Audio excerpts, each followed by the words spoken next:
Hello, my name is Nick Zangl. Welcome to my channel if you are new, and welcome back if you've been here before. I'm glad you're joining me again. So in today's video, we are revisiting the Katie Joy without a crystal ball stuff, but in a little bit of a different way than I did in my last video, which was more of a commentary, kind of talk through summary of my experience with her and what's going on. Today, I wanted to actually point out some of the things that Katie does that are pet peeves of mine. So I'm kind of incorporating Katie Joy with kind of a get to know me type video. And I think a lot of these reasons are pretty common pet peeves of a lot of the people that I think are critics of Katie. And these are the things that I finally realized she was doing, or that I learned that she was doing, not only from my experience watching her, but from things being pointed out by other people, which is once someone points something out about someone or something, it's kind of hard for me to forget. I'm not very forgetful of a person, so once you tell me something, expect me to remember forever. That's all I have to say. But I thought I would kind of outline these, so if you are someone maybe that couldn't put your finger on why Katie rubs you the wrong way or why you dislike her, or you just want a place to kind of vent and say, oh my god, I thought I was the only one that thought this could be the video for you. So one last note before we get into the pet peeves that I wrote down here. I know a lot of people found my previous Katie Joy video and subscribed from that, almost under the impression that my channel would become what some other channels are doing, which is basically committing their whole channel to covering Katie Joy and her channel and the drama of her.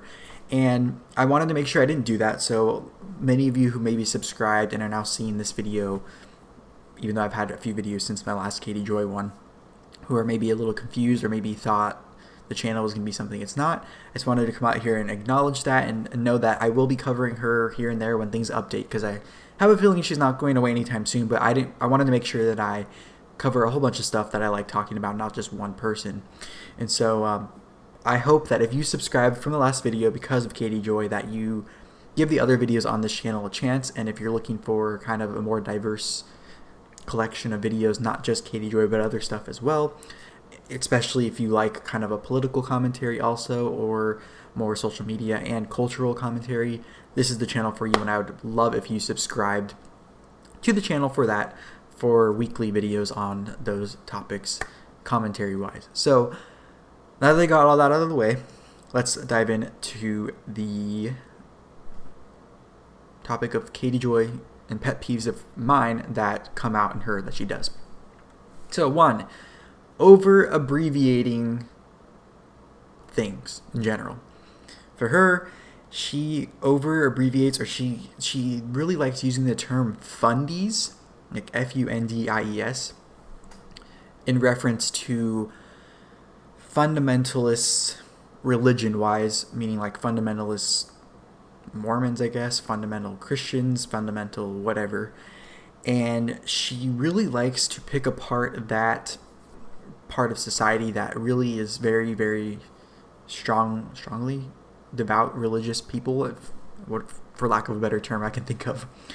And when I started hearing her use that in clips I've seen and some of the videos I've watched of hers, it really triggered my kind of cringe for over-abbreviating things. And it's a two-for-one kind of thing. People who over-abbreviate, and when they use the abbreviation, they try to like make it sound cooler, or try to kind of dismiss it as, I don't know, try to make it sound like something. I can't really put my finger on it, but I'll give you an example. So in the area I'm in, there is one name of a street that is three words long, plus like road, street, or whatever ending is. I'm trying not to give away where I live, so I'm not going to say the exact name, but there's 3 words and then road or street, whatever it is. And so people who are from the area, have been here a long time, and I work in the area too, so it's referenced a lot in what I do for work, like to use the 4-letter abbreviation. And kind of, maybe it's like the accent of like surfer dude, like California accent that sometimes is used with the abbreviation.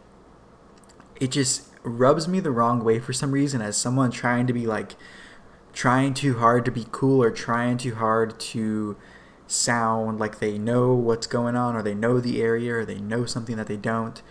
And that to me is the vibe I get when people over-abbreviate. And in this case, Katie Joy not saying the word fundamentalist for some reason. Maybe she feels like, I'm thinking out loud right now. It's like people trying to dumb down or trying to disguise their words or whatnot, or they feel like a code word or something. I don't know. I'm getting rambly, but I've been trying to figure out what it is I don't like about it, and I think that's what it is. It's kind of just pretending you're something that you're not, like you know something, or you are trying to give this impression that you know more than you actually do, or you're hiding something, whatever it may be. That to me is the vibe I get from over-abbreviating certain things. And to me it happens in like, another thing, I just remembered this. Like when I grew up in Southern California, so I would go to Disneyland quite often. And in the Disney fandom community type thing, this is something I've noticed is very common in reference to certain rides, meaning like the Jungle Cruise, if you will. People will call it Jungle. Or Pirates of the Caribbean, the ride, they'll just call it Pirates. Or they'll call the Haunted Mansion Haunted, or Splash Mountain Splash.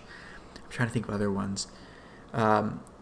Space Mountain Space, or I'm trying to think of other common ones that people would know, like that if you're not even a Disney fan. But it's just a few little things like that. Or there's a Halloween party in Florida, and I used to have it in California, but this year obviously not. But they call it Mickey's Not So Scary Halloween Party, and they would abbreviate it as Mickey's Not So Scary.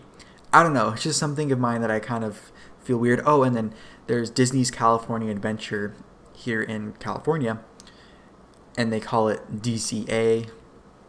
And when I was first hearing these things, I'm like, what the hell are they talking about? And then I was like, oh, that's what it means. And then my pet peeve came out. So anyways, that was kind of a very long-winded answer.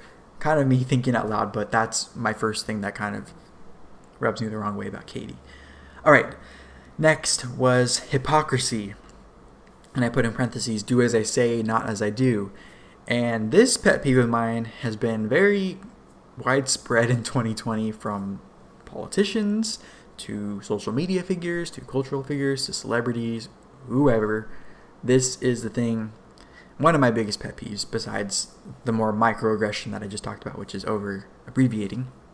And Katie seems to be the internet queen of hypocrisy when as far as what she expects others to treat her as, or treat her like, and then the way she treats other people. I can give countless examples. I'm actually going to toss it over to you maybe in the comment section to give me your favorite Katie hypocrisy, do as I say, not as I do ism. A lot of it is in regards to, she covers a lot of families, so like Sister Wives or the Duggars or Teen Mom or family vlogging channels, and she covers them very critically, and she's very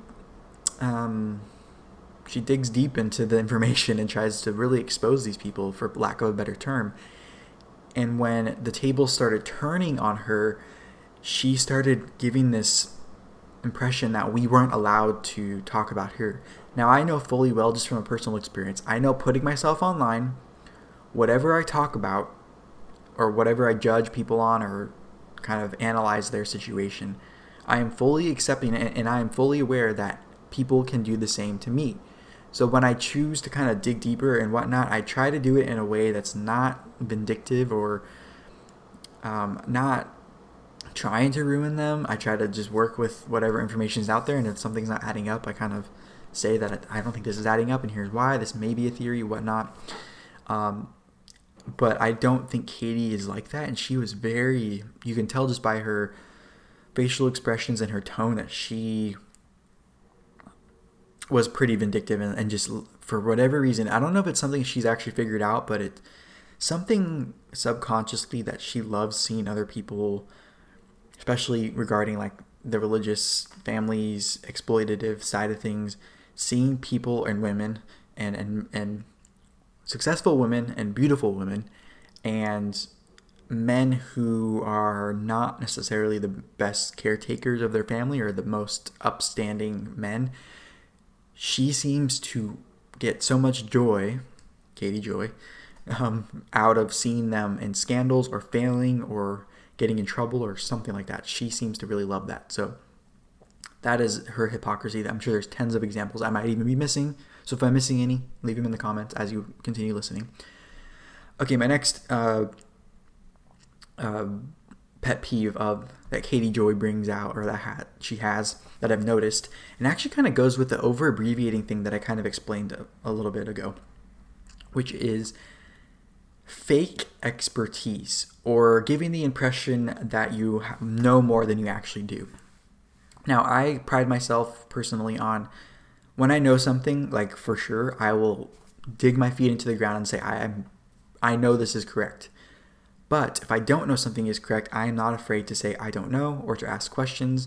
And I had this conversation with a coworker a few days ago or yesterday about how like I want to know more, and I'm not afraid to ask questions or afraid to kind of not look stupid, but ask maybe that a dumb question to an expert. But for me, it's a good question, and then it's me seeking more information. To me, Katie came up as a fake expert when she was referencing, and I mentioned this in my last video, but it's more of a pet peeve of mine, which is when she was alluding to the fact, I have a lawyer, or I have an attorney that I talk to, or I'm rebranding and I have hired a graphic artist, and she was talking about the YouTube algorithm in the comment section and having a contact at YouTube. But what we're seeing now is she's actually really exposed herself for all those things being really facades of her trying to make herself to be this more knowledgeable person than she actually is, because we see now that the attorney thing, it might actually be her, we don't know for sure, be her who wrote her latest legal response with her lawsuit with Tati Westbrook, who is a beauty influencer. We've seen that her graphics, from my side of things, aren't that great. I'm not a graphic artist, but I know I'm good at like seeing things and kind of being critical about like images and kind of centering, or just the basics of like a YouTube thumbnail or graphics in general. It is kind of partly what I do regarding graphics, but not like my full-time job. Just basics that any, I think, graphic artist or legitimate graphic artist would be aware of.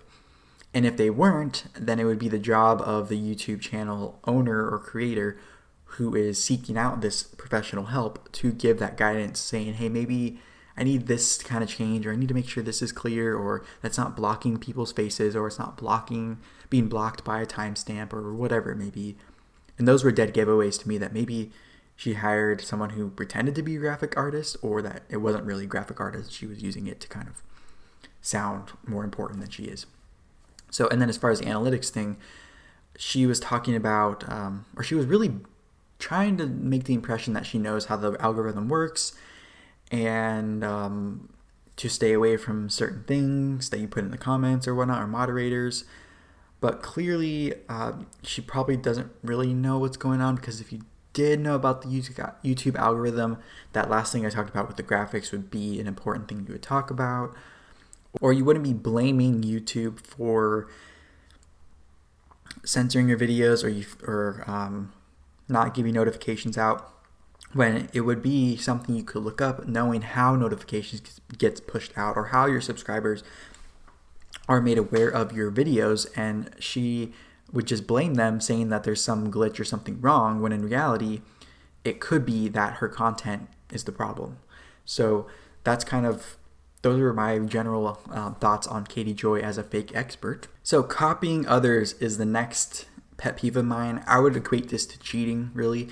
I have always had this, I like the word disdain. That's one of my favorite words, because it's not like hate, but it's not dislike, but it's like disdain. It's kind of in between, for cheaters or people who copy other people or take people's work and try to pass it off as their own.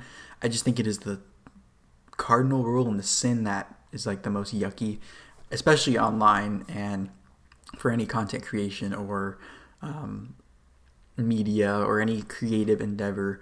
That to me is one of the most icky things. And that for me, that pet peeve goes all the way back to like elementary school days, when I saw someone cheating during a test and I was like, this isn't fair. Like, I thought we were all supposed to just like know what we're supposed to do, and then if we do well, we do well. If we don't, we don't. And I've just carried that through all the way until now. And my whole thing has been, I would rather fail, honestly, pick the pieces back up and figure out what I did wrong and how to improve, than win or succeed dishonestly, knowing that I did not earn it. And that was, like I said, elementary school. I failed like my first test, and it was humiliating because most people did well and I didn't, and I was like, what's going on here? And so it sucked at the time, but looking back, I'm really glad that happened because it forced me to change my habits, and that's kind of a skill I've taken with me all the way until now. And when Katie Joy, when I hear that it appears from what people have said that she is taking content verbatim, not necessarily like covering the same story of someone else, but making it their own or giving their own take on it, which is something I do, a lot of the stories you probably see of mine, you probably found the video because you were interested in that story that someone else covered, and I kind of did my own spin on it or changed it up in some way or in my own words. And so that is one thing you can count on me for, is if I take something from someone, I will reference it or give them credit. If I read like an article, if I found a piece of information that was like breaking news or something, I will say where I found it from. And if I don't, hold me accountable, and I will make sure to learn the mistake. But I don't think I've done that so far. Anyways, that is a pet peeve of mine, that Katie, she's apparently taking stuff from certain websites and even passed it off as her own, or even some information that she would use was information that was only like sourced one place, and it's like you couldn't have found it anywhere else. The next one is her lack of self-awareness, or I say 0% or zero self-awareness at all, because I am someone, and it's a pet peeve because I'm not like this, and I kind of get frustrated when people aren't like this. And I am someone, I wouldn't say I'm the most self-aware person, but I like to think I'm pretty self-aware, and I'm always worried about, which could be a flaw, about kind of what other people perceive me as, or other people think of me and what I'm doing. And so maybe I'm just jealous that she's not like that and she's just not self-aware at all. Maybe that's a good thing, but to me, I don't think it's a good thing, because she's in a pretty bad situation as a result of her lack of self-awareness. So probably happy medium's a little bit better. But in this case, if I get a lot of comments about something, or even a few comments about certain things that I'm doing, whether it's a tick of mine or something I'm not really aware that's happening in my videos or that I'm saying, and I take it in and I say, okay, I consider it. I'm like, okay, is this really what I'm happening? Maybe I need to investigate this more within myself, and then I determine kind of if it's a legitimate like criticism or not. And in some cases it is, in some cases just kind of like, okay, this is stupid. This is just who I am. But with Katie, as of late, I mean, she's been getting a ton of criticism and constructive criticism, I would say, that she is just completely passing off as hate, not even considering it.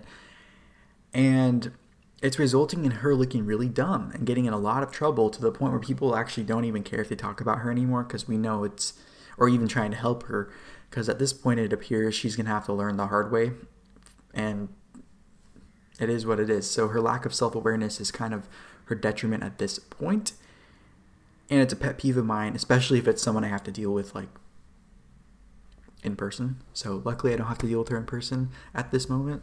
Maybe one day somehow I'll meet her, I don't know. Complaining over things within your control. And this actually was a more recent pet peeve that I noticed in her, and she was complaining that she's overworked in reference to her lawsuit, from what I've seen, overworked regarding the holidays. And in my opinion, when you are a YouTube creator, or someone who is your own boss, if you will, that is something that you, in most cases, can control. And if you put yourself in the position where you feel like you need to work more, or you need to work more, complaining about it is not going to do anything to solve the problem, especially if you need to do it. You just have to accept that that is what you need to do. It's just part of the thing. Like during college, I was in school full-time, and I was working part-time on the weekends overnight. I was involved in extracurricular activities, and I was overworked. But I knew that I needed to do that now or then to get where I wanted to go in the future. So I overworked myself at that time. I was tired a lot. I didn't get a lot of sleep. And I knew it was worth it because I knew why I was doing it and what it was getting me to in the long run. And so I didn't really complain about it. I just said, you know what, it's part of the job. Do what I have to do. And yeah, sometimes I would kind of get a little bit of an attitude or whatever because I was tired or whatnot, but I would quickly check myself because I knew what was happening because I was self-aware. It all kind of goes together. So yeah, she's complaining over the things that are out of her control. This also goes back to my comment about her complaining about the YouTube algorithm or YouTube in general, not sending out notifications or not notifying her subscribers of a live stream, or her videos not doing as well, or whatever it may be, or losing subscribers. You can't control those things. You can't control the YouTube algorithm. You can just adjust to accommodate it or adjust to take advantage of it. You can't control YouTube pushing out your notifications, especially if there is part of it you can control, like doing better content or knowing how it works a little better so that it will push your content out more, or changing your thumbnails or whatever it may be, or changing your behavior because people are telling you they don't like what you're doing or how you're acting, and that's why there's unsubscribing. Not blaming YouTube that people are unsubscribing, or blaming others for their coverage of you when you could change how you act to kind of counter all this. So the next pet peeve of Katie Joy's that I have is blaming others. And I kind of just talked about that in my last one, but a lot of times she was blaming people for her subscriber count going down, and it didn't appear she was ever considering that it may be her that's the problem, or her content, or the way she acts that's the problem. And she blames a lot like YouTube's fault for things aren't working with notifications, like I said before. She blames the comment section or blames her subscribers for comments that she doesn't approve of on her channel or that needs to be deleted. And she believes that the drama she's in now was caused by others, even though she sought out Tati and to attack her and her family, which caused the lawsuit after being told to knock it off. And she's the one who is not self-aware enough to take people's criticism when it was time to heart and actually change for the better, which would cause a lot of the drama and a lot of the coverage of her and the situation she's in to go away. And she would be the one that would be able to handle a lot of that. Some of it, of course, wouldn't go away, and they are actually haters. But in this case, I think she could have controlled a lot of what was going on by being a little more self-aware, being more aware of what's going on, and not blaming others, but blaming herself, and seeing how she can change to do better in the future. And one note I had here is blaming others. A lot of times it can come across as kind of complaining. And to me, that's it can be actually turned into a positive, because if you're able to complain and open up and vent to other people, it can be taken as a compliment that that person you're talking to has been really good to you and gotten you to a point where you feel comfortable telling them things that maybe you aren't comfortable telling other people, or that you hold in when you're around other people because you don't feel as comfortable with them. So I put that as a note here, kind of as blaming others / complaining, but it is what it is. All right, next, and this is number 8 out of 10, which is fake / bandwagon activism. And this was very apparent to me in the week after the presidential election here in the United States, when only a few weeks before that, leading up to the election, I remember her saying in a clip I saw that she does not cover politics on her channel, and she will not tolerate political talk in the comment section. And only a week later, or 2 weeks later really, she did a complete 180 and was just covering politics and like checking in every 2 seconds, trying to like cover the whole election, days after the election, until it appears she got the result, because it appears that she got the result she wanted, and that it was appearing at that time that President Trump was not going to get a second term and that Joe Biden was the winner. Contrary to what's really out there right now, we still don't technically have a winner, so that's my only political talking in this one. But yeah, and apparently too, she's had a few run-ins with kind of being like a woke activist or progressive activism on her channel through a story regarding an LGBT like rainbow flag from a neighbor and some hostile, I'll just say hostile behavior towards that flag from what I heard, and her kind of blaming President Trump. And so to me, that was kind of a bandwagon fake storyline, if you will. And I could be wrong, but it seems like she plays that kind of virtue signaling role, and she uses it to her advantage when she is in trouble. That is how I came to this conclusion as a pet peeve of mine. And it's something that I hate just in general, when people just get on a bandwagon just because it might make them look good or might be the popular opinion at the moment. Personally, I've been pretty consistent with my views on things, whether they were popular or not, or whether they were hated or not, because it's truly what I believe. I'm always open to other interpretations or other opinions that are different than mine, because maybe I'm missing something that would change my opinion, or at least give it a more nuanced, moderate understanding. But I will never fake a belief just because it's the popular opinion. I just won't. Maybe I'll be more quiet about my true opinion and not kind of rock the boat, but to my core, I believe what I believe. So there's that. That kind of leads me into number 9, which is over-exaggerating stories in general. And I saw this clip from, I think it was Radiant Brit, who I shouted out in my Dr. Mike video, because she's the first one I saw covering that, and then of course I've seen more videos on that. But over-exaggerating stories, and this story I saw of hers was in reference to her son and him potentially, from what she's saying, getting a hold of his iPad and somehow overcharging or making like 80 in-app purchases on a game he plays, and her getting charged like $1,000 in charges. And it appears that she said that story to relate to like the mom crowd of her viewers, and to kind of relate to them. And that was a big story, kind of the problem with children purchasing in-app without their parents' knowledge, which actually resulted in them putting more walls or security features in place so that didn't happen. So to me, this was her kind of grabbing for relatability or trying to seem relatable to her family and whatnot, when in reality it seemed exaggerated, as Radiant Brit pointed out. And to me, when you exaggerate stories and they start to sound untrue, and you try to pretend like they're not, kind of far-fetched,